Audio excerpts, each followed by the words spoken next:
pagi, perkenalkan nama saya Maria Krispa, saya dari kelas A2 pagi. Di sini saya akan meringkas tentang 3 video yang baru saja saya tonton. Video yang pertama tentang pemasaran internasional tentang peletakan harga global. Harga satu-satunya elemen bauran pemasaran yang memberikan pasukan bagi pemasaran. Faktor yang menetapkan batas harga. Yang pertama, harga dasar minimum. Yang kedua, harga maksimum atau batas atas. Yang ketiga, harga optimum. Tujuan dan strategi penetapan harga global yaitu harus berorientasi kepada pelanggan seperti pendekatan pada konsumen dan kita selalu memprioritaskan konsumen sehingga konsumen merasa puas.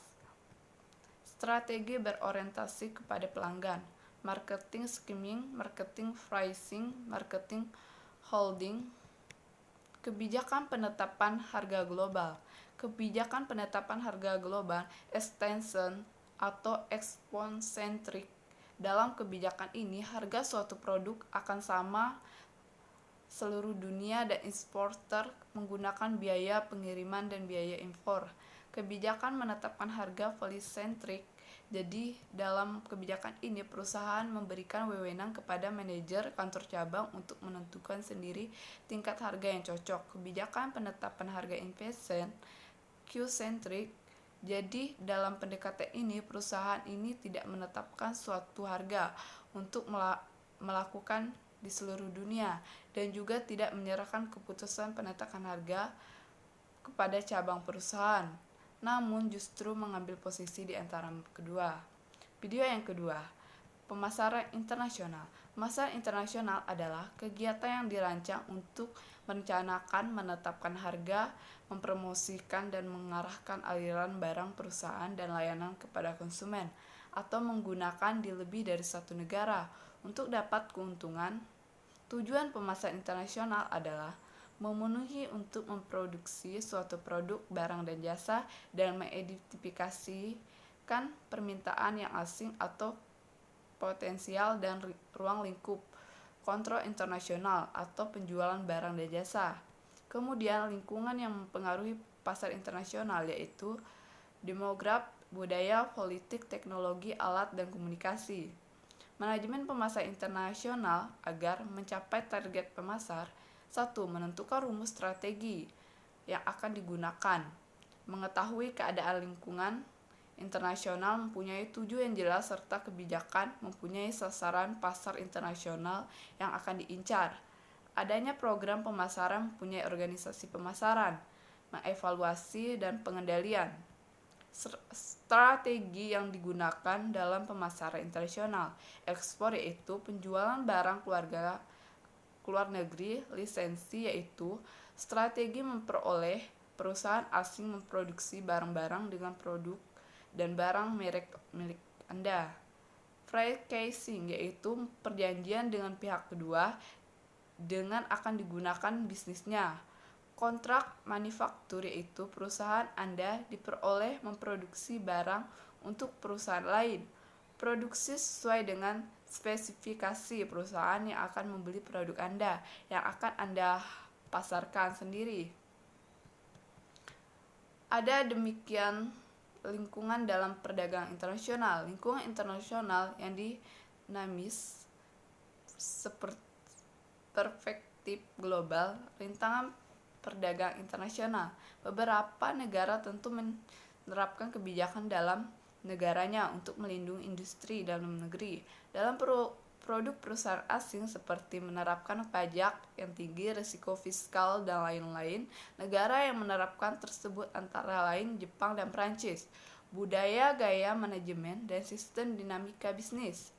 Yang pertama, budaya adalah kumpulan nilai-nilai, ritual, simbol, kepercayaan, dan proses berpikir yang dipelajari, dimiliki bersama oleh sekelompok orang dan diturunkan oleh generasi ke generasi.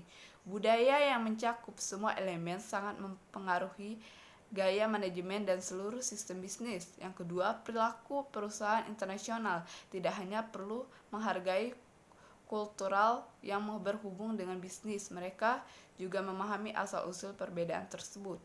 Ketiga, di setiap negara perbedaan tentunya mempunyai budaya yang berbeda pula. Oleh karena itu, Pelaku bisnis internasional perlu menyadari dan menyesuaikan diri dengan budaya-budaya lain jika ingin mengesahkan suatu produk di negara lain yang dimiliki budaya berbeda. Video yang ketiga, pemasaran internasional tentang implikasi pemasaran global. Globalisasi ekonomi erat berhubungan dengan perdagangan bebas yang berusaha menghilangkan hambatan-hambatan perdagangan internasional. Tujuan dari globalisasi ekonomi sendiri adalah melancarkan perdagangan internasional dan perdagangan global.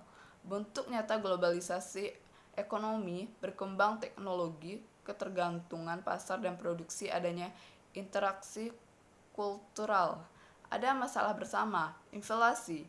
Menurut teori perdagangan internasional, perdagangan antar negara yang tanpa hambatan berpeluang yang memberikan hambatan bagi masing-masing negara melalui spesialisasi produksi komoditas yang diunggulkan masing-masing negara.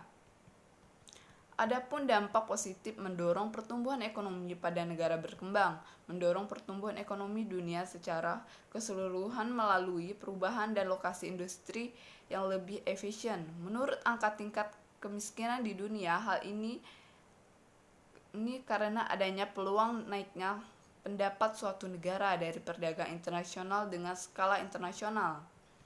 Dengan adanya globalisasi, harapannya semua negara lebih efisien untuk bersaing di pasar dunia. Kemudian dampak negatifnya, meningkatkan ketimbangan pendapat di sebuah negara karena biasanya yang berdampak langsung oleh adanya globalisasi ada lingkungan perkotaan, terjadinya ketimbangan pendapat per kapita antara negara maju dan negara berkembang. Tingkat keamanan pekerja menjadi berkurang sebagai akibat dari uang lingkup pasar yang sangat besar sehingga sulit untuk memastikan keamanan ketika melakukan pekerjaan dan transaksi, meningkatkan sensitivitas dan instabilitas ekonomi terhadap fenomena. Yang ketiga, dampak dari globalisasi ekonomi terhadap perekonomian suatu negara bisa positif atau negatif, tergantung kepada kesiapan negara tersebut dalam menghadapi peluang-peluang dan tantangan yang muncul dari proses tersebut. Secara umum ada 4 wilayah yang pasti akan berpengaruh, yaitu 1. Ekspor.